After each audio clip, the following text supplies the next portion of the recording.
For the best Italian food in Western New York, Elliot Apollos, call 716-825-3675. The Lardon Construction Group. Fubo TV, the official streaming service of Do Champions. FanDuel, the official sportsbook of Do Champions. For all your summertime needs, beauty pools, as well as kayak pools. CX Chronicles, your total customer solutions focused manager. W.GG, the official energy drink of Do Champions. Hey, Sons of Erie, our artwork looks better on your walls. Hamburg Brewing, please visit our tap room on Boston State Road, Hamburg, New York. And finally, Fat Boy Surf Club for all your surfing needs. Welcome to another Victory Monday in the Buffalo Combat Zone. What's up, Miley? What's up? What's going on, man? Not too bad. I won $350 in the game last night, so that was cool. Nice. Were you at the game? Yeah, I was at the game. Oh, by the game last, I meant the Sunday night game. I know. I knew that. I just didn't know if you went to the Bills game. Yeah, no. Nice. I was there. Golly, hold on. Sorry. Anyway, please like, share, subscribe, leave comments while we're talking. We'll answer your questions. Let's get into the initial thoughts on the game on Sunday. I know a lot of people were disappointed by how that all went down. I think we were hoping that we were going to beat up the Saints like they lost to the Seahawks. And I just think that that's unrealistic to think that any week we're going to win like that. Although we were all hoping for it, especially with a team that, they played two really tight games against solid competition the first 2 weeks with Arizona and San Francisco. What were your thoughts? Yeah. The defense needs some work. I just don't think the reinforcements will be everything. The reinforcements will 100% help, but there's moves that I think Bean definitely needs to make. I just think we can't, with the way Taylor Rapp is playing, he looks like he's just not it. The issue is DeMar Hamlin, as bad as Taylor Rapp's looked, I don't think DeMar Hamlin's an upgrade. No, I don't think so. Jordan Hancock flashed in preseason, but do you really want to trust a fifth-round rookie who didn't even play safety in college to be your starting safety? No, not yet. Exactly. I would like him as a backup, a spot play here or there. And yeah, not yet. Maybe next year he develops it, but I think there needs to be something else for this year. And then I think Dorian Williams' time as LB3 on this team should be done. I think Shaq Thompson is just purely he's been better. He's just, and Shaq Thompson, it's not like this is a out of nowhere 2 games because he's just played a little bit. We knew Shaq Thompson coming in had many years of being a really good linebacker. He was just battling injuries. It looks like maybe he's healthy now, and he has played really, really well. He has made some really good splash plays, and while Dorian has been awful. Go ahead. I still like Dorian as that LB3. I think when the less responsibilities Dorian has, where he can just go find ball, get ball, and go and tackle people, just go after the ball, which is kind of what the LB3 really more so does. I think his role is best suited there. So I think Shaq Thompson at this point should be the backup to both Milano and Bernard. If either of them aren't playing, he should be the one that plays the middle of the field and has more responsibilities. I think that's right. I think you have a Dorian Williams is best as a non-starter, just to fill a certain role in the defense. When we get into our what's wrong with the defense section of the show, I want to highlight something that I think that maybe we have an identity crisis, and part of that is we're not leaning into what our personnel does best, which is to be steady Eddie and kind of do the things they're supposed to be doing versus always playing this attack style, right? I know we all want an attacking style of defense, but we don't have the dogs for that kind of thing, right? Not really. And we're probably better suited playing a more conservative style of defense so we can really keep our gap integrity and, just keep setting the edge and not giving up so much by turning up field so many times and just getting burned because guys are running right past us. You know what I mean? So I almost feel like we have to lean into that a little bit because whether we think so or not, we got some good players on this defense, but we're definitely not this, we don't have a lot of all pro level or even Pro Bowl level players. If we really think about it, we've got lots of solid, steady talent. That we have to lean into and give them a chance to do what's best for them. And sometimes it's just, hey, don't give up big plays and Randall just popped in, and just do your job. You know what I mean? And I think that's the main thing that we have to kind of focus on. Anyway, that's my thoughts on kind of why we're looking the way we are. But also, I do think you're right. Like Dorian Williams should not be starting. Ideally, we want him to be a secondary type player. So, what's up, Randall? What's going on? Sorry I'm late. Traffic was crazy for some reason. Surprised you made it in time. Gotta love crazy traffic. Yeah. There was something because it's a place where it's got baseball and soccer. Something must have been going on in baseball. It was just couldn't get out. But yeah. So what are your thoughts on the game? We were just giving our thoughts on the like kind of some of our concerns, things like that. Yeah. I was very confused. There's some things to like throw out the positives that we can take from that is the week was pretty crazy. The Packers, who were, supposed to be top 3 team, tied the Cowboys yesterday. The Chargers lost to the Giants. That was crazy. The Colts lost to the Rams, even though the Rams were good. So at least we came out on top and won by 12, right? As Bills Mafia, we shouldn't go crazy. I think field position had a crazy. We're heavy in the Saints' favor, and we could kind of tell in the ebbs and flows of how the Saints could run versus the Bills' field position. Credit to Air Raid. The Bills' average starting was the 25-yard line. The Saints started at the 39-yard line, which is huge. And the Bills were backed inside the 15 4 times, while the Saints were started in Buffalo territory 4 times. Yeah. So that's kind of brutal, right? Even though we came out on top. That's not new. That's happened a couple times this year. Yeah, this year. Right. We've had an awful punting situation. We've always had bad special teams. That's what's crazy, right? And then we value special teams so heavy. So that's annoying. One thing that I noticed that was confusing is this was the most game. We lived in 11 personnel today or yesterday, which was surprising because game 1 was heavy, 20 personnel, 13 personnel. We used a lot in week 2 as well. Week 3, it was more 50-50. And now week 4, it was a lot of 11 personnel. Yeah. And that's where I think my guess is we used 11 personnel is because we brought Curtis Samuel out, hopefully to showcase him for a trade, which then took away from Kincaid's reps, which then they used Hauser Knox to be able to run out of 11 personnel. And that's where 11 personnel kind of sat there. So like, that's where I kind of got that thing. And I'm not sure if you guys mentioned this as well, but Jordan Phillips, aside from Dorian Williams, Jordan Phillips had just as a bad game as well. He basically was inexistent there. And I got a feeling, which drives me crazy sometimes, with Sean McDermott and Brandon Beane not putting people on IR because they think maybe he can play week 4. And my guess is they elevated Jordan Phillips because if we elevated Zion Logue, we'd lose him. Yeah, exactly. We'd have to find a 53 roster for him. So then we had to use Jordan Phillips, and Jordan Phillips was bad. I mean, it might not be his fault because he just came in. He said he had a lot to play, but he was just very, very bad. Yeah, I think that too is that's interesting because I think that's there's something to be said about how we approach this game. I think there is something to, I know we talked about this with the Dolphins too, but I don't think it really was that way against the Dolphins. I think we just kind of situationally, it's a division game, so we didn't maybe beat them as bad as we should have. But with this game, I can absolutely see them going into the game going, we're not going to show a lot, and we want to try to keep things organized for how we want to approach the season going forward. We can beat this team without, putting forth a massive effort with the personnel we have on the field. You know what I mean? For sure. And I got a question for you guys on that, because I know our heavy thing is going to be about defense and stuff like that. Have you noticed like how we talk about how good the first drives are? Do you have any concern in Joe Brady in scripted plays versus non-scripted plays? I think it's more of a Josh Allen thing. I think it's I feel like with how elite mentally Josh Allen is, I feel like a lot of times Brady just gives him, all right, call one of these 3 plays based on the defense you see.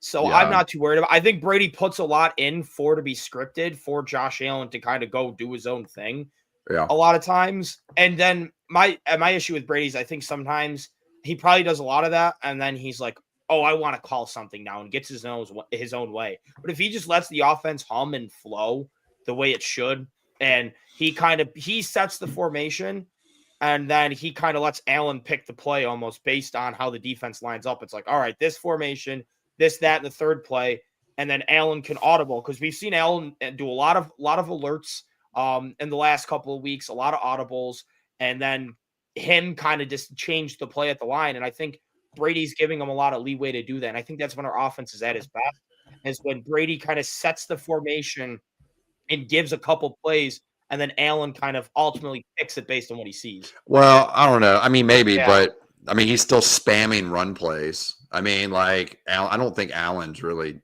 making that decision. I'm right. not saying I'm not saying that's how it is. The fourth down turnover was Joe Brady calling 4 plays in a row, and that 4 plays was atrocious. And if Josh Allen had the power, he would have. I don't think he would have done. I'm not saying it's it like that all the time. I'm saying when our offense is at its best, it's when it's like that. Yeah. Oh yeah, for and sure. And that's why I'm saying Joe sure. Brady gets in his own way sometimes and tries too hard almost, it feels like sometimes. Yeah. And that's when we have kind these. of I'm saying when our offense is at its best is when Brady kind of gives Allen that ability to go and do his thing. But you see how it, like, the offense is humming and then it stops and then the offense is really good again. I feel like that's the issue. I feel like it's kind of like that. It's like to start the game, it's just let's see how things are, and then they adjust, and then Brady tries to get a little too cute, tries to do too much, and then in the second half, it's like, all right, Josh, just go take care of it for us. Well, that was my kind of question, because like the first 2 drives are scripted and walkthroughs, and then after that, when Joe Brady's trying to manufacture offense without those scripted plays, it seems like he gets in his way. That's what that's where I'm getting at, sort of thing, is like, where's Joe Brady's innovation when the plays are not scripted? I feel like he gets in his own way, just like Molly, you pretty much answered my question, how I felt that he does. Yeah. My thing is, I want to wait and see until better teams and the playoffs comes around, because maybe he's doing this on purpose and just trying to throw things on film. So when we're playing other teams, like, I'm not saying that's what it is, but that's just kind of what I'm leaning at, because that's how we've lost in years past, is the Chiefs doing that. They throw things on film. Their offense kind of looks sputtery during the regular season at times. And then come playoff times, it's humming, because they're not just throwing things on film. They're doing whatever it takes to win. So if come later down the year, when we play the Chiefs, when we play the Bucks, when we play the Eagles, when we play these better teams, if we're still going through that where it's just like, why are we calling these plays? And it just feels like we're just throwing plays out there, then I'll be like, all right, Brady, what's go? But right now I'm kind of leaning towards he's hiding stuff and just throwing things out there to confuse teams. I think that's a good transition, because we need to talk about the defensive struggles and then also the offense and why we have these lulls in the middle of the game the last really all 4 weeks, really. Mm-hmm. I'm shocked that our EPA and all these other statistics are so high. I mean, it feels like we're scoring 30 plus. We're scoring 30 points a game, or 34 points a game. So it makes sense. But it's also kind of shocking that we look so efficient on paper, but we don't feel the efficiency as much. It does feel a little Brady, like Tom Brady-esque, the way we're winning, which I like, because it gives us consistency. And Mahomes-esque from a couple years ago, like, it's kind of like this consistent like vibe where you just feel like they're never pressing on offense. And then when they want to turn it on, they can. And I think with Allen, we can turn it on better than most teams, I would say. And being able to do that. I've got some notes. Do y'all want to talk about the defense or the offense first? I'm good with whatever. Should we stay with the offense for now, then flip the defense? Yeah. I think so. We're already kind of in it. Yeah. So I think that the couple things I have less on the offense, of course, but the couple things I think it kind of boils down to is identity and who we want to be.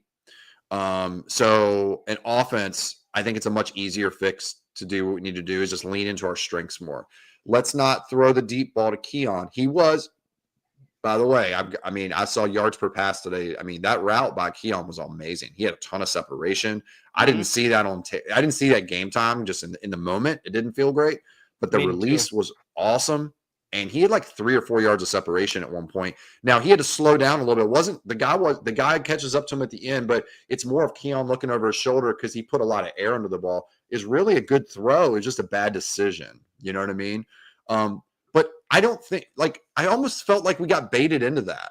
Like, it was like all week we're like, oh, we can't throw the ball downfield. And then it's like almost like a challenge to some extent. And Brady and Allen both want to take advantage of it. And we actually were doing good on deep throws early in the game. They weren't 50-yarders or 20-yard plays, right? And even I don't think the Kincaid one ended up being 20 air yards. It was like 18 or something like that. But the first Keon catch was like 22 yards. Like, those are the plays we have to lean into. Like the deep, but they're actually intermediate to us in our brain. Those are the throws we have to lean into in addition to the short throws. I think we can do those all day. Keon has shown a really good ability to get open at that area of the field, right? And just find space sometimes and win against zone and things like that. He's impressed me a lot, actually. I thought we got away from him too much, really. I thought that he had a good game. The whole second half, right? Yeah, like nothing. He had 3 catches the first half and played well. He had the interception, wasn't his fault. He actually ran an amazing route. And then we're sitting here not throwing him the ball at all in the second half. I don't understand it. Like the disappearance of it, so to speak. I think we need to put that on tape more so people will key in on him more. So other guys like Palmer will get open. Shakir will get open more by saying, oh, well, Coleman's a real player now, Quickly, they did flip. They played a good amount of cover 1 in the first half. Yeah. Did play a lot of cover 2 in the second half. Yeah. They flipped it. And Jonas Sinker had his coming out party. That safety that got the interception, he's good. He's really good. He's good in the draft. Loved him in the draft. He had a great game. So I think Josh Allen didn't respect him as much as he should. Rightfully so on Josh Allen's side. Sure. But he came out to play. Exactly. Yeah. Go ahead. Sorry. Go ahead. Yeah. So I would say, part of that, the reason you throw deep, because deep throws are a very small portion of the game. The reason you throw deep is to make the defenses stay honest with you at the end of the day. So you open up the real stuff that you do consistently all the time, a higher percentage throws. They're already doing that to us without having any real, like, other than the first game, it's really just one quarter, half a quarter. Other than that first game, like, really, we haven't really done that much, and teams are playing us like that. So, like, I don't see the need to keep trying to chuck it deep at all. I think we should just get back to what we were doing. I think that our high end is the end of the Ravens game. That's the explosive part of our offense. And then, like, the Miami game / the good parts of this game are kind of the consistency parts of our offense that we can do regularly, and then lean on the run. I thought we leaned on the run too much, but because I just think we're giving Cook too many carries this early in the season. Bosa is also playing way too much early in the season. I want to get them to stay healthy late and be fresh late too, even if they are healthy. And then I think ultimately, I look at the numbers where, like, snap counts. It was a weird snap count game. Palmer is getting less snaps than Moore and Curtis, and he still put up better numbers than they did. I think it's pretty clear he's a better player than them. And they're not leaning into that very much. They had 25% of snaps. Like, we were sold a bill of goods on Palmer that he was going to be this breakout player for us, being even said as much. And now we're getting him only 25% in a game where we had 6 wide receivers active, and the plan was to go 11 personnel and attack the corners because that's the weakness. The linebackers are actually pretty good on their team. They just have a young secondary, and we're still not. Palmer got the first catch, and then he had one other short throw, and that was it.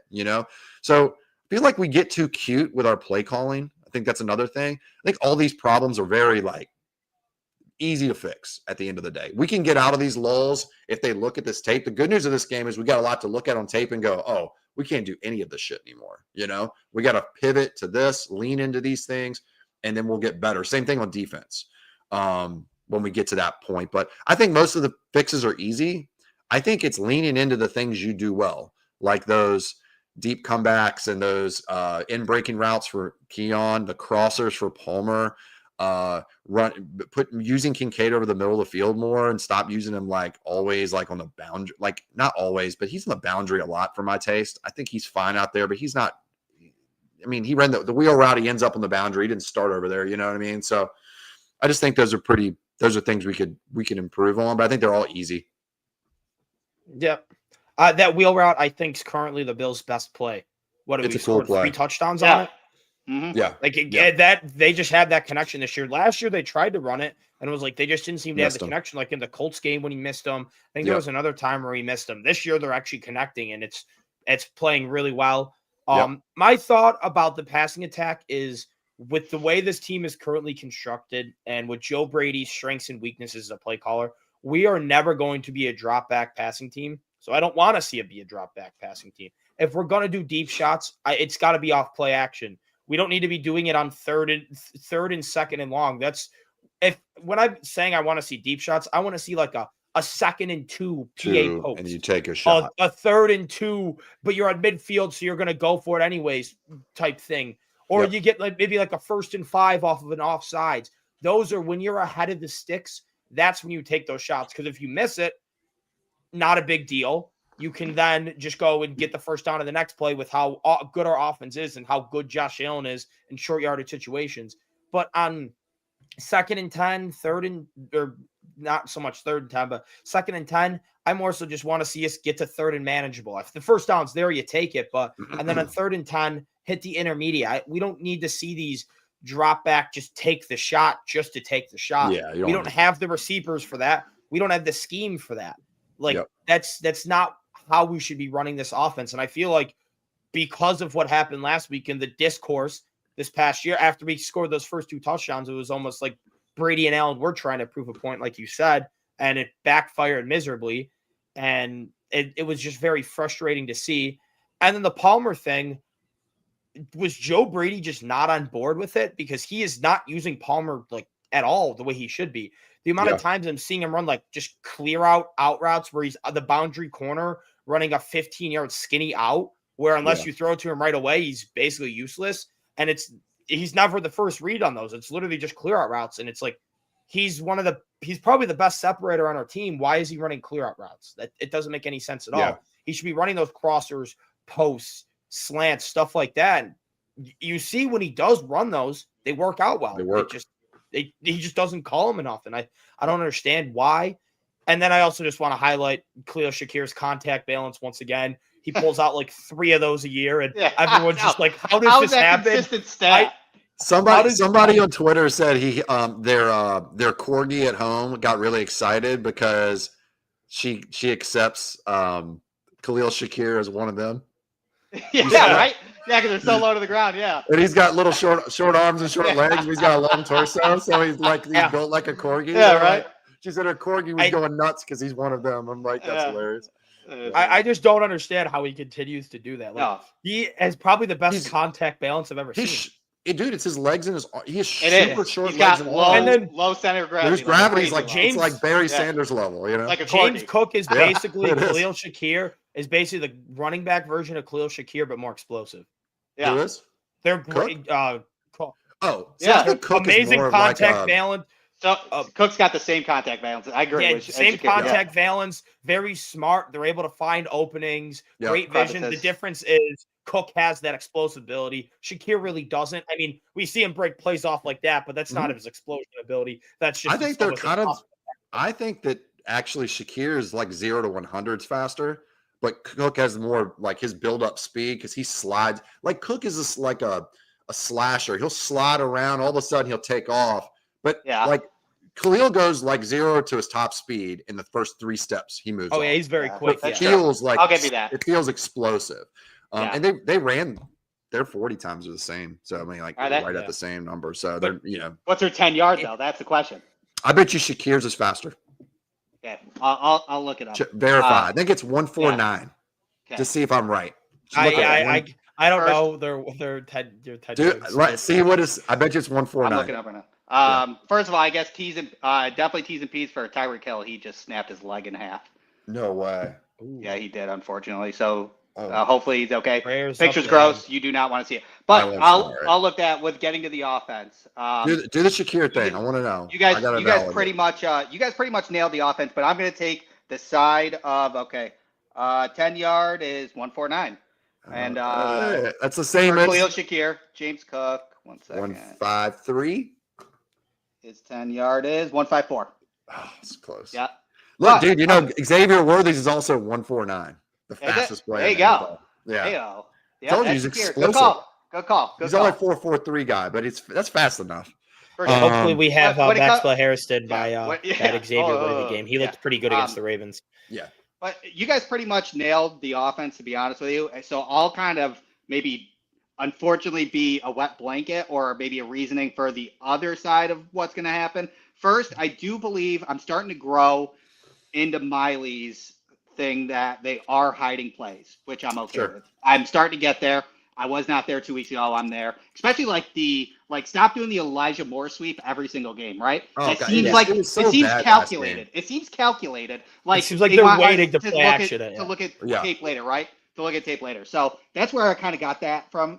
And then to step into like Joe Brady's head and Sean McDermott's head, because there's no denying that they are kind of playing James, right? If it works, do it, sort of thing like that. I would not guess that, or I would bet a little bit of money that McDermott and Joe Brady saw that game, even though that there was a bunch of stinkers like the fourth down stop, and look at it and be like, that was a good day for two reasons. Is the rollout for the first down on Josh Allen was a good Joe Brady call, and then the Kincaid touchdown was calculated in making that play because they ran that wide receiver screen twice that game. That was the third time they did it. They faked the screen to Kincaid. So that setup. Now, this is not saying that I'm correct with them. I'm just saying that I wouldn't be surprised if the Buffalo Bills looked at that and was like, that's all we have to do. Because all you got to do is get those touchdowns and win the game. They don't care about how pretty it is. How do we win the game? Wins and no injuries. Right. And just rolling the play out when they need it. It's like, hey, exactly. We can't do this all game. We got to run a real play, and then bam, it's touchdown. And then it works. And then they're like, cool, good day. Let's start. Let's roll over. I can see that. I think you might be right. And it's funny. I felt like we ran more play action than usual in that game as well. I don't know if y'all know. Like, did y'all feel that way? I felt that way. It's just. I want to see it with Josh Palmer. It's there. I think it's going to work so well because that's what Josh Palmer specialized in LA was like play action crossers, play action, get Josh Palmer breaking in single coverage off of play action. And that's what he was best at in LA. And it just doesn't seem like Joe Brady wants to do that. And we are nitpicking a little bit. We're scoring. Yeah, the Saints have a good defense, actually. We scored 30 points every game. The Saints, I looked at the numbers in the game. They got blown out by the Seattle Seahawks. Performatively, our offense. They didn't give up a lot of yards. Put up more yards than they did. Like, it wasn't that impressive. It was just turnovers and special teams and all this other crap. So it's not like we're that far off from doing that in that game, I think. And the Saints defense is not awful. You know what I mean? No, they did good jobs against. It's not. They're not good, but they're like middle of the pack, maybe top 20 kind of defense, not top 15. Yeah. If he is also he is the Lionel Messi of football. Shakir is, by the way. And real quick, you're right. 25% play action last week, 35% play action this week. That's probably where we want to be. Is like 30-ish is what I feel like. 25 to 30 is where I want to be. Also, you can't one more thing do it. I want to point out about the offense is this game basically solidified that Spencer Brown's a top 3 to 5 tackle in football because we saw the difference with Van Der Mark in there. Dude, PFF has Randall Van Der Mark's highest rated offensive lineman. Yeah. PFF also has Shaq. PFF also has Shaq Thompson. It was a 70-something rating. I don't know what you're talking about. PFF also has the 5th best. Shaq Thompson is the 5th best linebacker in football this year. Yeah. Well, he's last 2 weeks have been and he had good plays in the Ravens. You're right, because that's why PFF can be done when it comes to problem because he's efficient in the limited. He actually did a good job in the run game. I think they're overly inflating his score for the run game. Probably. But they have him first in coverage. They have him the best coverage linebacker in football. But I think so is Tyler Dodson though, bro. Yeah, exactly. I remember that. Yeah. I think the issue with like PFF is they don't weight their scores, but I'm pretty sure they give every play is between a 2 and a -2 score. Doesn't matter how important the play is. Doesn't matter what the job you're asked to do. And that's where it's like, maybe Van Der Mark looked good blocking on runs to the left side and like plays that didn't really matter, and he gets a good score from those. But we saw him get burned a couple of times in the past. Like they weren't as efficient running. One whole drive was ruined because of him. Yeah, and I thought backed up. I thought Osiris got cooked a couple times in pass coverage, but I thought he was part of that might holes great in the run game, and then Van Der Mark would get blown up. I thought if you looked, it was like the defense men would come down, but whoever the D tackle was, Torrance was moving him. It's just he got cooked a couple times. I think he got cooked too because it was like he's overcompensating. He's compensating for Ryan Van Der Mark instead of having Spencer Brown there too. Torrance has been very good this year, actually better than I had him last couple of years just from the eye test. I thought that him not having Spencer there really hurt his game, you know? Mhm. Yeah, I agree. And Spencer Brown, to me, I felt it. It wasn't just Ryan Benrick, just the protection overall as a line was nowhere near as good. It felt like they were always compensating to the right. Allen was under duress even when they weren't sacking him. He's got sacked 3 times. That's a lot for him. Yeah. If we're getting more than 2, that's 2 is even high for him at this point, We need him back for next week. The Patriots have a pretty good D line and pass rush. That's going to be a tougher game. We'll talk about that at the end, but I think it's going to be a tougher game than people want to admit. Oh yeah, I'm pretty sure. Oh yeah, I'm pretty sure it was overly cautious too for Spencer Brown. Spencer Brown, pretty sure said, "I'm good to go" on like Thursday, and he was like, "I'm good, don't worry." Overly caution, but yeah, then the Saints, so it is what it is. That's what it is. All right, let's get to the defense. I have a couple things. I think that they're pretty easy to see what they are. Once again, I think it's an identity thing. I don't know if I said it right before you got on, Randall. I was talking about it more, but I think this defense is it's not built for an attack style. We need to play defense like we did under Leslie Frazier, ultimately, to win. A little more aggressive. More aggressive than that. But honestly, if you just give me that, we're going to win the Super Bowl. I think our defense is best when Sean McDermott's calling plays. I think Sean McDermott he did call is like in between Babbage. He's like in between Babbage and Leslie Frazier. He's a little more aggressive. He's a little more aggressive than Frazier because Frazier's just too cautious. But he's not nearly as aggressive as Babbage. And I think it's the sweet middle. The issue is the year he was calling plays was probably the year we had the worst defensive talent that we've had in the Allen era, which was 2023. I think Babbage is just a mess. I don't think Babbage knows what he's doing. I think a big issue. He has an idea of what he wants to do. I just don't think he really knows how to execute it as fun. I think he's probably a great positional coach, a great motivator. He seems like a really cool guy. I think people probably like to play for him, but I don't think his schemes, like McDermott's scheme, as much as we criticize, it's so rigid and it's not aggressive. It's like weird calculated aggression more than anything else. But we need to lean into like less Dorian Williams type style and more Shaq Thompson style. And I think our defense will do better. And just maintaining gap integrity, not running up field all the time past the quarterback. Like I see Bosa do it all the time. I mean, I think it's taken away from Rousseau a little bit because Rousseau is not an attack style defensive end. I think we got to lean into what he is more, which is just a guy who's healthy. Yeah, he's maybe not. Yeah, he's not healthy. Probably is what we were hearing. I mean, I just think that we're not leaning into what I think our strengths are, and we're trying to be something we're not. And as far as like Deion Walker's probably our best defensive tackle on the field right now. Would you agree with that? It's just nice that he's looked that good, but bad that he's a but is it good or bad? Ed Oliver hasn't been. It is good. It is good. It's good. Yeah, it'll be this Oliver is his best game healthy, to me. This is his best game. He was a first year. Like if he were able to come out in 2023, he would have been a first round pick. Like those 2023 stats, he would have been. So he's a first round talent. Joey Bosa. I'm very surprised that he's still overcommitting. I will admit I'm not watching previous tapes and previous years on him, but like after the Ravens game, he's like, I bit too hard on Lamar Jackson. Then you have Justin Fields. He was like, I bit too hard on Justin Fields. It's like, why is it happening as a veteran when you know that that's an issue and you're consistently overcommitting? When it comes to, go ahead. No, I was just saying, I think part of it too is to transition from the 3-4 to the 4-3, getting used to that again, even though it's his better suited, probably his natural position is when you're running upfield like that. As a 3-4 outside linebacker, your responsibilities are slightly different.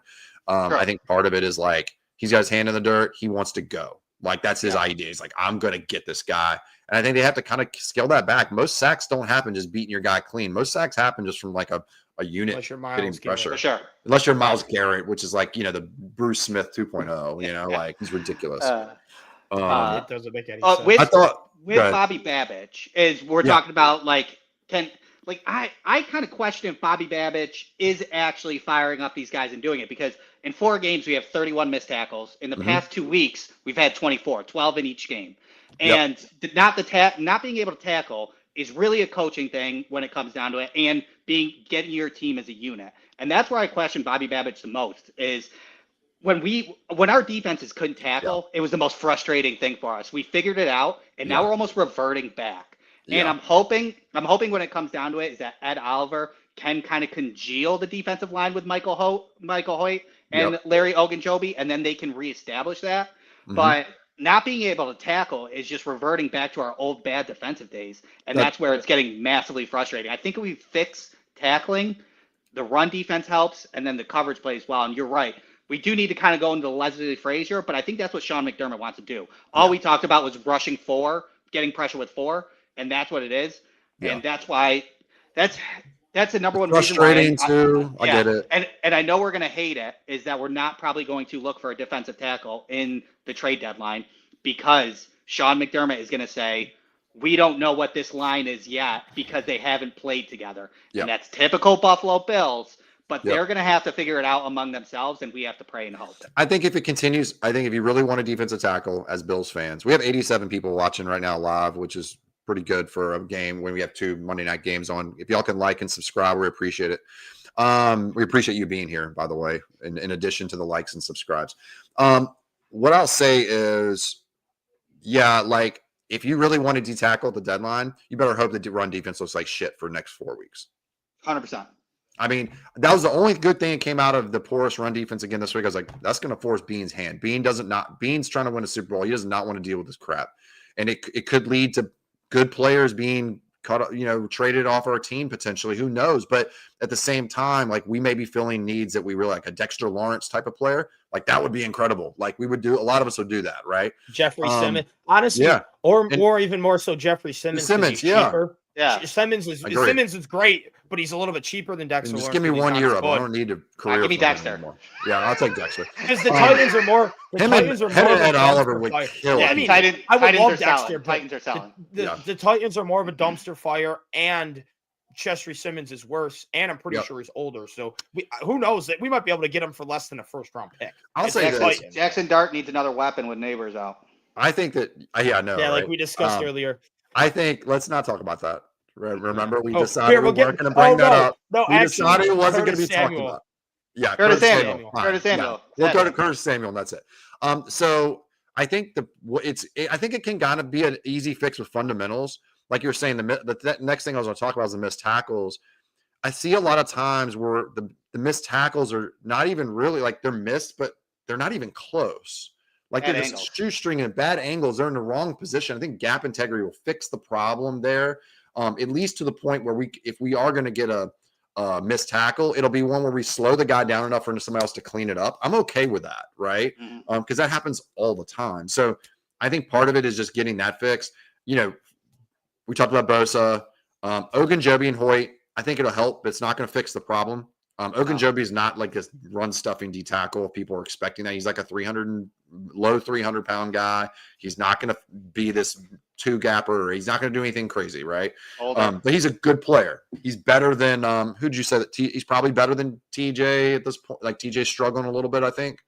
Better than Daquan Jones. Daquan Jones is playing he's very the best good pass rusher on our team, Literally, bro. the last 2 games, Daquan Jones. I thought he's looked decent in run. I thought he's looked good in run defense. But really? I thought he's been awful as yesterday. I thought he's been awful as a pass rusher. He's got 4 times as many sacks as Groot. 4 times. He has 2 sacks. Yeah. He got a sack yesterday. Outside of those 2 sacks, I feel like the gap integrity when it comes to like holding your gap and not getting too far upfield. Every time it felt like Spencer Rattler was able to run, it was right past Daquan Jones. Yeah, right. And I'm not saying I need Daquan Jones to chase him down. I just need Daquan Jones to hold his spot so Rattler can't run by him. Yeah, he just needs to use his 315-pound frame and do his job. His job to me, I know this sounds crazy. His job to me is not rushing the passer. We need someone to be in there just doing their job and like being a run stopper. Like Zion Logue does what he's supposed to do. He's not that good. Yeah. He's okay. Like Logue's an okay player. He's a rosterable player in my opinion, but like he's never going to get a jersey. Not this year. I think he might get one next year. Yeah. That's why they're holding him out. But yeah, I think that's it. I think that we could go after somebody at the deadline. I think that's the ideal for everyone. But I think you're right, Randall. I don't know if they'll do it. I think that McDermott's going to fix this defense to a respectable level. We're going to look good enough to feel good about it, and they're not going to do anything. Yeah, for sure. All right, my big issue is Taylor Rapp. Now that we talked about defensive line, Taylor Rapp is now the issue is that we have a like last game we have a mega weak link on all three levels. First one, defensive line is bad, but Jordan Phillips was very bad. Dorian Williams was very bad. And then Taylor Rapp was very bad. Like, why'd you post that? Ryan posted in the chat. Sorry. I'm sorry. I didn't mean to cut you off. It was Tyreek Hill. What was it? Tyreek Hill thing? Yeah, don't look at it. Don't look at it. I'm going to look at it. I'm sorry. I'm just a very when it comes to things like that, I always want to see it for myself. Can't do it. I still feel like Sean McDermott is holding on to Taylor Rapp, but I think he's about to cut the leash soon. And I think one good thing that came out of Cole Bishop's interception is that there was enough tape yesterday to give Cole Bishop the keys to the DBs right now. I think Cole Bishop communicates good enough. I think Christian Benford right now is not playing well enough. He needs to get back into his groove. I think Cole Bishop, you should fly him sideline to sideline and just not necessarily wear him out, but he's young enough to put him everywhere and then let Taylor Rapp fill in the other gaps, because he has the athleticism to do it. He can do it. Taylor Rapp, we need to switch out Taylor Rapp. Taylor Rapp needs to go. It's not DeMar Hamlin's not the answer. That makes it worse. No. But we need to find somebody to flip Taylor Rapp, because he's my biggest liability on defense, because he's just inexistent when we value safeties. Could I interest you in a certain Super Bowl winning safety from last year who was on the market? Let's do it. Yes, Chauncey Gardner-Johnson, which gets me into the three moves outside of getting healthy. The three moves that I think that I want to see happen. I don't expect two of these three to happen. Would be cut DeMar and sign Chauncey Gardner-Johnson. Maybe it'll happen, but I don't think it. Shaq Thompson instead of Dorian. I know. Shaq Thompson instead of Dorian. That I actually think will happen. You've seen Shaq play more. And then the one that definitely isn't happening, but I'm still going to beat the drum for it. Cut DeQuan Jones and sign Christian Wilkins. I don't care that he's a weirdo. When he is on the field, he makes plays. We're talking about a nose tackle who can take on double teams. He can't play. He will get. There's a reason he's not on a team. He did something else. He did more than you think he did. I really do not care. As long as it wasn't illegal, I don't care either. What he did. I don't care what he did either. As long as he's not getting arrested for it, as long as he didn't break a law, I don't care. I do not. Clearly, the NFL doesn't like him right now for some reason. Yeah. I don't care. I'm not in the locker room together. He can bust through double teams and blow up a run play all by himself. We don't have anyone who can do that against single coverage. Yeah, no, he's perfect. He'd be great for us. I mean, he is. I mean, he's this type of player he is would be great. He's a dog. He gets good pass rush. He's good against the run. Like, you see how Zach Sealer's playing without him now? He ain't as good as he once was. He had a good year last year. He was really good last year without him. He was pretty good, but he's still he's missing something. He's not quite as effective, I think. Yeah, I'd do it. I just don't know how healthy. Personally, the reason I wouldn't do it is because of the health. I don't know if he actually is. Well, maybe sign him. If he's clearly not signed by anyone right now, I would sign him to the practice squad so he can at least be in our building rehabbing. Yeah. And then if we feel in a couple weeks, okay, this foot's just too messed up, he can't play at all this year, we just cut the cord. And then if we feel confident he can actually play, then we can make the move. When we're all right, we feel confident he can play. Cut DeQuan, call him up. So I want. Wouldn't the Ravens already gotten him? Yeah, I think there's more. I think he's suing the NFL or something too, isn't he? Oh, there's probably more to it. But it doesn't mean I can't still want it. Yeah. Oh, I know. I understand. I think there's a reason like no one's signing him. Yeah. I don't know. I think I'd rather have Dexter Lawrence for sure. Simmons. I'd rather have Simmons. I think. I mean, for the price tag, I would rather have Christian Wilkins. It's just not. Probably the most. Well, yeah, he's not getting paid by us because he's. I would rather. Cheap. We don't have to give up anything. Yeah, actually, he might want to get paid because I think the Raiders voided his deal. The rest of it was on there. At least, but he's not getting paid this year. No. Well, if we signed him, we would have to pay him something. Yeah, but he's not going to get a bag. He's not going to get a bag this year because he has no leverage. Yeah, maybe he'd be a free agent after this year, and if he played well, he'd probably get a bag. But you get another one. True. Yeah, exactly. True. Yeah, he's got an unguaranteed bag. Probably it'll probably be like 10% of the contract to be guaranteed. So I have a little bit different, I guess, scope on Rapp. I know he hasn't been good. You see more of the all-22 than I do, but I haven't noticed him other than the few missed tackles that he's had. But I feel like in the middle of everyone missing tackles, I almost gets drowned out to an extent. I think moving Cole to the center field, and letting Rapp play up is going to be beneficial. Although I think Bishop's also better laterally than he is vertical. You know what I mean? Like, Yeah. It's weird how his athleticism is not really, his agility anyway is much better suited in the box. But I'd rather have him back there in center field all the time and just let him. Rapp's been taking terrible angles. He's been bad at angles. Yeah, just put him in the box. The first touchdown was on Taylor Rapp. He had that tackle up. The Derrick Henry touchdown to the Ravens, bad angle on that, and then he just slowed down, sort of thing. It's weird. So, he's kind of scared. He's bad. He only wants to hit you when you're not looking. I feel like, or if you're on his he team. only wants to hit you if you're on the same team. When Daryl Kinder's running at him, he's like, oh. I'm good. But when it's Teron Johnson, it's like, let's go get his wrist. Yeah, you're rocking a Guardian cap, dog. Just use it. Yeah, just use it. Just start playing the weight. That's his game. Yeah. I don't care about CT right now. Just go hit someone. Yeah, like it feels like, I don't know what it is. It's like when he plays like that, when he plays with a reckless abandonment or whatever, that's his best game. Like 100%. He makes mistakes, but then he makes super cool plays, right? He gets the interception, gets Miami at the end. He makes big hits. Like, I'll take the bad stuff if he's playing 100 miles an hour. Problem is he has not been playing 100 miles an hour this year. It's really weird. Yep. Like, it's 100%. almost like he's more timid. And I'm gonna do it like that's your one advantage, dude. Lean into it. Stop leaning away from it, trying to be something else. You're not DeMar Hamlin. You're not, you know what I mean? You're not like this timid player. Like, in fact, DeMar goes harder than he does right now. It's weird. Yep. And I don't like DeMar. I mean, I like him as a person. I just don't want him on my team. 100%. Yeah.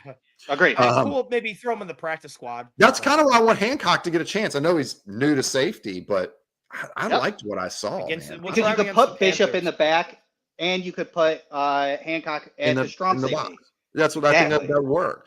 And Bishop can't be any worse than Rapp covering center field. There's no 100%. way. There's no way. It can't get worse than that. So, like, just let him do it. Dean just whiffed at that pick. For sure. Yeah, exactly. Like, with that kind of athleticism, if you're only going to put him in the box all the time, then who gives a damn? Like, if you're going to get a high-end athlete, you want him to cover more field. You don't want him just being around as like a quasi linebacker almost, right? Exactly. So you're almost wasting him in some respects by putting him there and just there. But I have seen them switch it up because that's what we do. But it's not as common as I want it to be done. Like Micah Hyde was always back there. They switched, but when it was a situation where we need someone in the middle, he was going to be there every time. It's never going to be Poyer. They also played off each other. Micah Hyde and Poyer played off each other well. Much better. They did. Rapp and Bishop are kind of similar players. Hyde and Poyer just played off perfectly to each other. You know what it could be, what you just brought up, is that maybe Rapp works really well with Hamlin, and it brings the best out of him based on how Hamlin plays. Maybe there's the communication's better between the two because they've done more reps. That could be it. I don't know. Like it's some of it's just like how cohesive they are as a unit. You know what I mean? And him and Bishop are still trying to figure that out. And Bishop's carrying the load right now. I think Bishop last game was clearly his best game, but he's done a really good job. This stretch of having kind of not great quarterbacks too has given him some good like preseason rep, like get used to things. Yeah. So we're going to upgrade next week to Drake May, and then eventually we'll upgrade. Really good. Yeah, he's looking really, really good. I think it's a little bit of fool's gold with Drake May, but he's thank you. Better. Yeah, he's a little fool's goldy. Like his stats are really good right now. Yeah, if you compare stats to Josh Allen, you can make the argument. Yeah, based off of pure numbers, you can make the argument he has better stats than Allen. He's obviously not that almost level, identical, but he has looked really good. He's playing like a top 10 quarterback. The Steelers game I watched him play, he ended up with like 2 touchdowns and 1 pick. He should have like 4 interceptions in that game. Like he was all over the place. And at the end, I was like, God, he looked like he had a great game, but like he's the reason they freaking lost. You know, it's like Lamar when they got beat by Detroit. I feel like Ramondre and Antonio Gibson's inability to hold on to the football might have been more. That was part of it as well. But he threw multiple passes that I think one of them was an interception called back. There's a couple others that hit guys right in the hands. They just dropped it. Like he's been good. It's a good second-year start for him. I think he's going to be a fine player. I just think his stats are fooling people into thinking he's Josh Allen. I'm with you. I'll give you that. But he's definitely taken another step. Sure. I was really high on him coming out of the draft. I was really mad when the Commanders took Jay Daniels and allowed Drake May to fall because I wasn't very high in Daniels. I mean, now it doesn't. It looks like either it wouldn't matter, right? Wouldn't matter. But it just made me mad. I guess that the Patriots even in the position to get him because I thought that May was closer to like Caleb Williams than he was anyone else when it came to prospects in that class. Sure. I agree with that. I just think he had more longevity and like what we saw consistently on the field, even though he had kind of an iffy college career. Jaden Daniels had one awesome season and then a bunch of like, I don't think he's an NFL prospect. And he was also a lot older. Like he was playing with, he literally threw playing Arizona Brandon Ayuk. Yeah. He was just Arizona State was a train wreck when Jaden Daniels was there. So then once you went to LSU, and then Drake May had a good excuse as well because he lost his offensive line and all his offensive weapons until his final year, and then he came out. So and look at what Jaden's done. He's hurt again. He gets hurt. He gets dinged up a lot because he's unwilling to. He plays the game like he's Josh, and he's not. Like Lamar. He's built like skinnier than Lamar. Even Lamar is like 200 pounds. I don't think. I know he's listed at 210. I don't think Jaden Daniels weighs over 190. And he's a really narrow built guy too. Yeah. I think he's just going to have lots of problems his whole career if he doesn't change his play style. And he does rely a lot on his it's deep or it's check down. It's not a lot of crossing over the middle, things like that. It's not a lot of reading defenses. It could tell it's almost predetermined. This is a deep shot. It's the Cliff Kingsbury offense. It is. Yeah, it's the same issues Kyler had. That's a predetermined. It works really good at first because you can just hit all these easy plays. The defenses start to adjust, and it's a lot tougher for the quarterback because he can mask the limitations until the defenses adjust. Yeah, and that's what seemed. And he wasn't good before he got hurt this year. He was okay, but he was not impressive. So it's his last game with the Packers, and it's hard to kind of figure out the Packers, but they did play good defense against him. Coverage was really good for them on that game, and they pretty much stonewalled him. And then the Packers kind of fell through. Yeah, and then two questions. Good. Two questions with our defense. Are we all on board with Dorian Strong taking over for Trey White? Yes. Or do we still want Trey White at CB2? Nope. He doesn't bring enough advantage to the team to keep him in the games. I think Dorian can be just as good of a tackler. I thought Trey's advantage right now is he's been a good tackler. I wonder how long his body can hold up playing that way. And he's getting beat way too much with speed. He doesn't have any, I'd be surprised if he's running 4.6 right now. He looks slow. He looks like he also looks kind of not flexible when he's running. He runs kind of stiff now. It's strange. He knows the system. That's his advantage. But the mental part of the game, Dorian will catch that quickly, and his athleticism will allow him to counterbalance that eventually. And it'll give. I thought that Dorian. I know he wasn't challenged a lot, but Dorian had a really good game against the Ravens that first week. That's the best CB2 performance we've had all year. And yesterday only allowed 4 yards on 2 catches. Kept everything in front of him. Even though he let 2 for 2, kept everything in front of him in 4 yards. I'm fine with that. Yeah, I agree as well. I agree exactly. Two for 2 for 10. Don't get beat over the don't get beat deep. Yeah. Exactly. And the weird part is he could end up being the next Christian Benford type player for us. In fact, he might be a better athlete than Christian Benford. Not as good as Max. I just hope Maxwell Harrison doesn't become the next Kyrie Elam. Yeah. Don't. He won't be that. But I worry about the injury is serious. It must have been a grade 2 sprain is what it sounds like because he's been out for 8 weeks now, basically. 8 weeks. July 29. July 29 was the injury. Yeah. My prediction on that, I think I told you earlier, Randall. I think we're gonna wait until the bye week to take him off of IR if he's feeling okay, and then they'll eat up all the 21-day window before they activate him.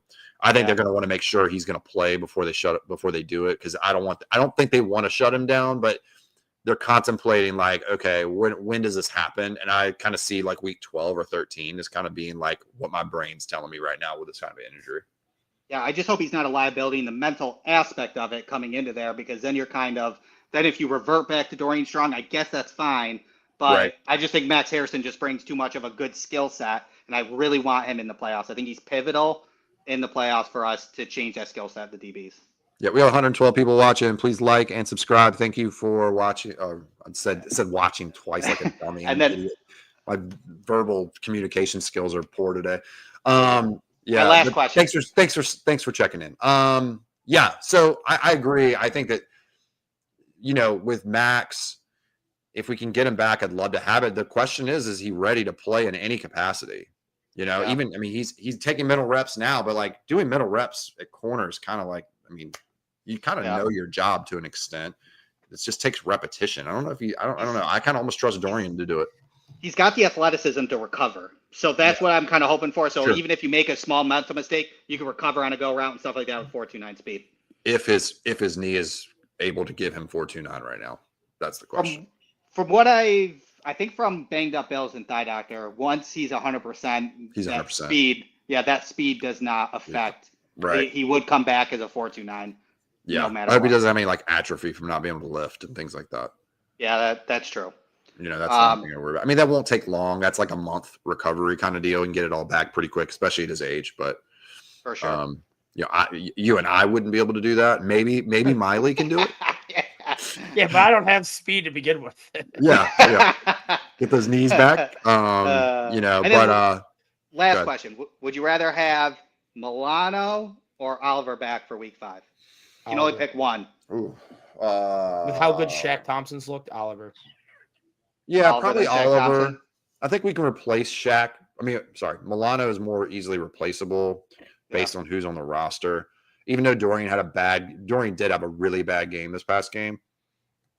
I don't distrust him. I think he's had a bad game. I think people are giving him a really hard time. I just think Shaq's looked that good. Yeah, I'll take Shaq over him for sure. Like, give me him. But like, even if Dorian had to do some reps, I don't think it's like the end of the world to have him play again, especially this week. AJ Klein. Yeah, and in fact, if he doesn't overcommit, he could be he could be useful in this game with his ability to stop the run against the running game for the Patriots because they've got a good tandem of backs, even though they haven't played that well. Terrell Bernard peanut punching whoever gets the ball. That's what I'm talking about. I'd take Oliver. He had a great game yesterday. Yeah. Oh yeah. He's looked really good the last 2 weeks. And then the sneaky thing is we've been really good against tight ends this year. I get part of it might be a little like fake just because we're struggling so much in other area. But I think Juwan Johnson was cooking the 3 teams prior to this, and then against us, he had I think like 3 catches for 30 yards or something like that. Mark Andrews did nothing against us. That's true. Andrews has been bad too this year. Yeah, the Dolphins and Jets tight ends suck, but none of them have done anything. Well, Andrews was really good against the Lions.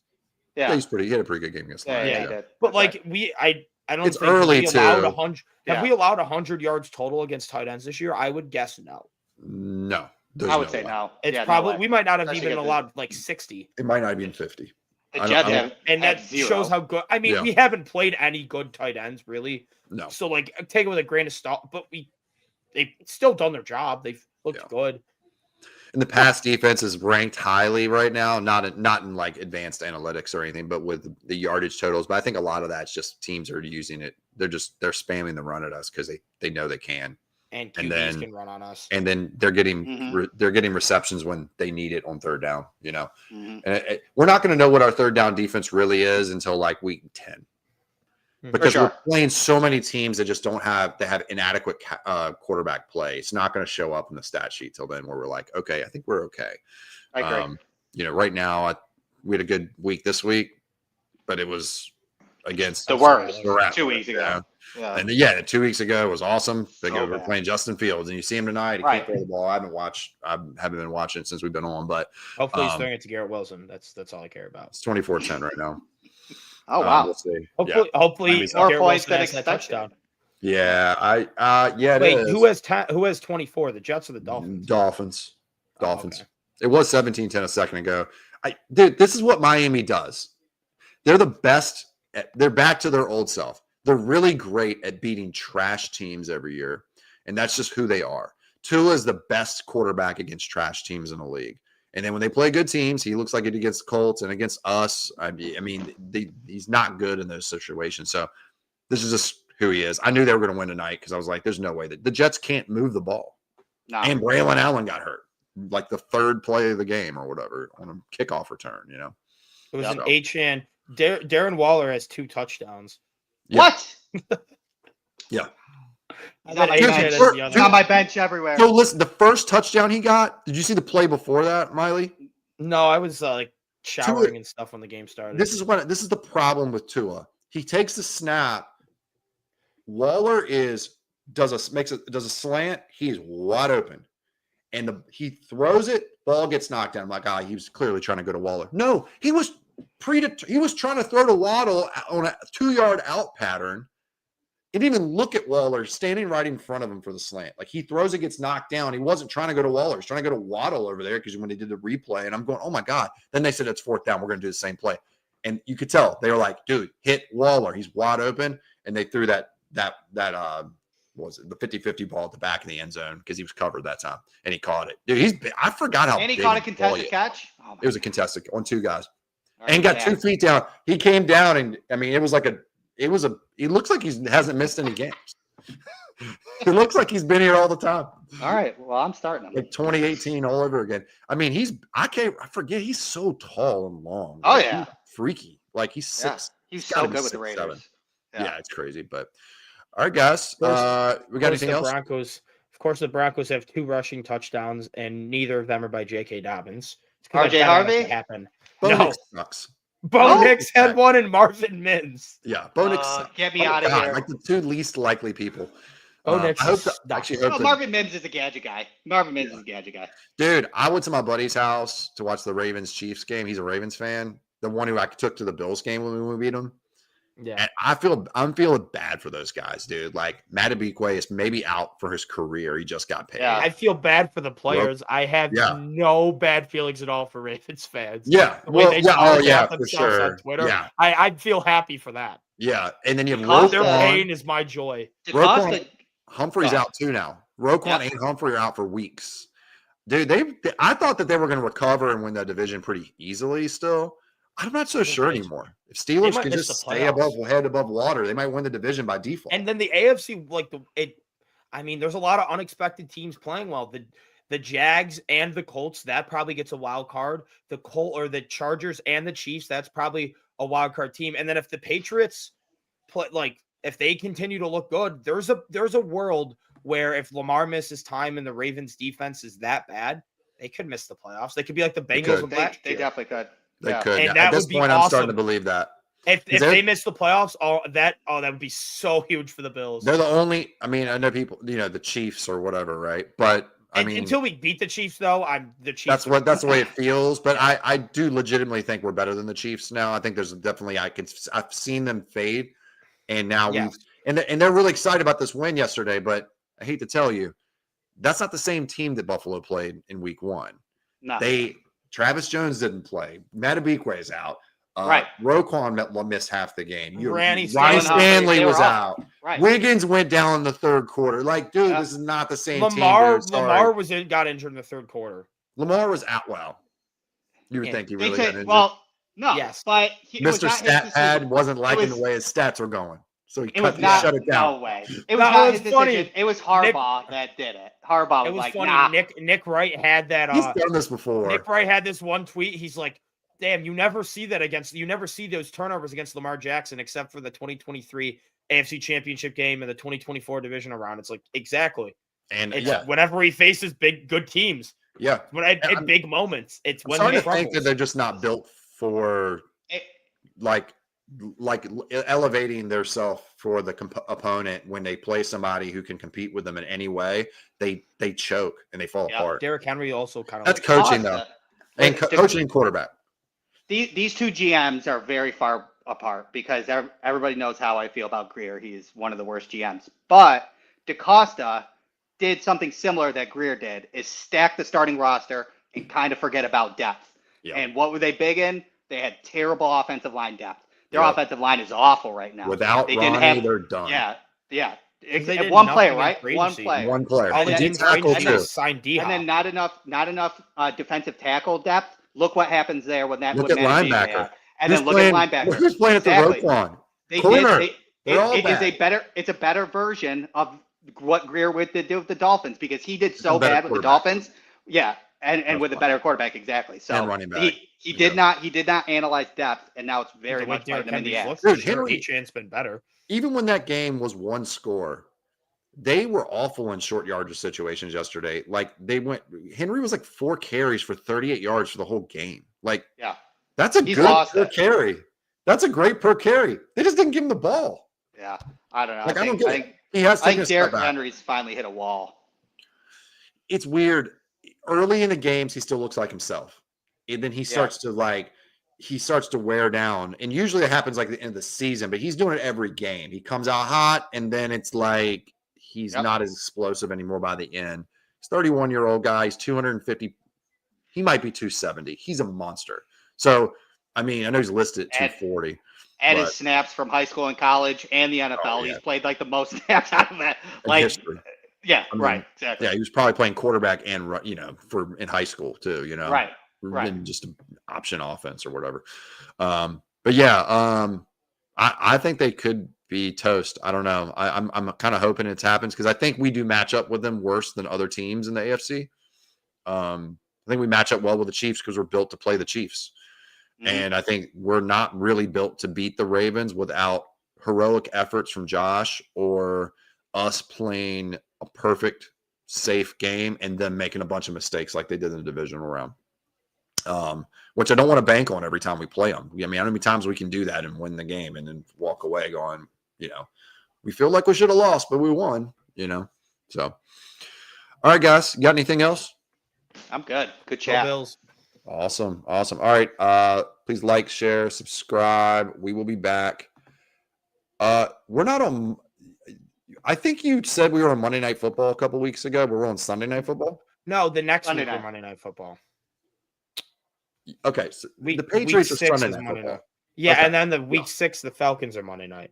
That's right. Gotcha. Okay, so we'll be in normal time next week to talk about Victory Monday, hopefully, and then the week after that, we'll need to talk to management about whether we'll do Monday still on a game day, which probably doesn't get many views, or if we can move to Tuesday or maybe Sunday.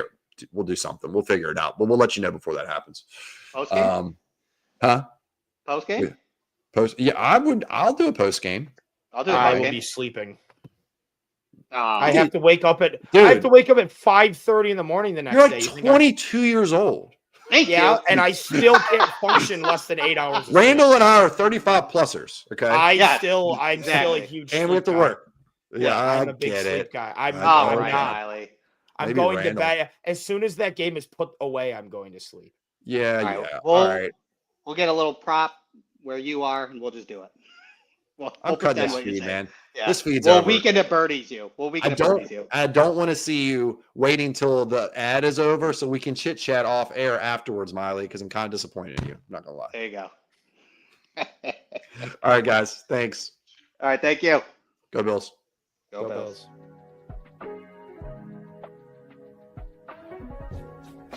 For the best Italian food in Western New York, Elliot Apollos, call 716-825-3675.